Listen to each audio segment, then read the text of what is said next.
Benjamin Netanyahu के बयान को कैसे देखते हैं, कैसे आंकते हैं? एक तरह की छटपटाहट नजर आ रही है कि ये डोनाल्ड ट्रंप ने क्या कर दिया, जंग तो अभी और चलनी चाहिए थी।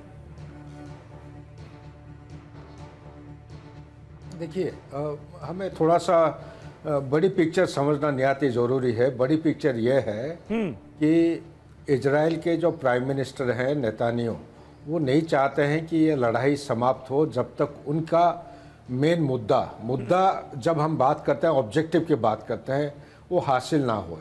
लेकिन वो मुद्दा को हासिल करने के लिए काबिलियत होना भी ज़रूरी है। तो इजराइल का मुद्दा क्या था, ये भी समझना ज़रूरी है। क्या वो न्यूक्लियर एनरिचमेंट के खिलाफ काम कर रहे थे या रेजिम चेंज के खिलाफ? तो उनके मुद्दे जो हैं 4-5 चीज़ें जो मिलिट्री ऑब्जेक्टिव के ये से आप बांध सकते हैं। एक है रेजिम चेंज। ना, रेजिम चेंज कभी होगा नहीं। ये एक थियोक्रेटिक सोसाइटी है। 47 साल से ये रेडिकल इस्लाम को फॉलो करते आ रहे हैं। तो आयतुल्ला अगर ढूंढेंगे अभी एक नहीं, आपको 100 मिल जाएंगे।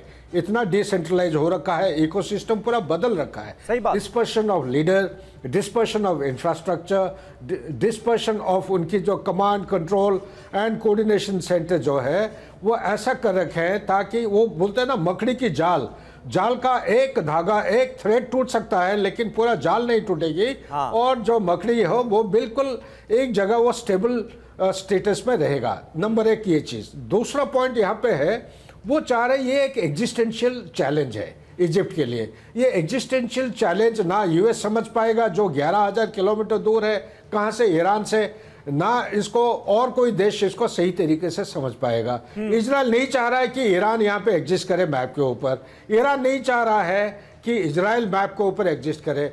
तो एक दूसरे के बीच में एक ये टक्कर जो है ये लगातार चलते रहेगा, ये इतना जल्दी खत्म नहीं होगा।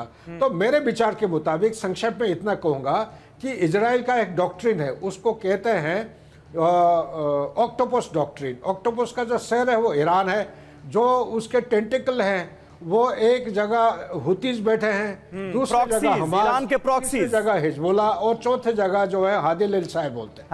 हाँ जी, तो प्रॉक्सीज हैं। वो टाइम टू टाइम इस डॉक्ट्रिन को कामयाब करने के लिए एक वो पद्धति या कॉन्सेप्ट चलाते हैं, उसको बोलते हैं माउ द ग्रास। हर 3-4 महीने में या 6 महीने में वो गोलाबारी करते रहेंगे, इनको कमजोर करके रखेंगे ताकि इनके ऊपर कंसिस्टेंट और परसिस्टेंट थ्रेड बन के ना रहे।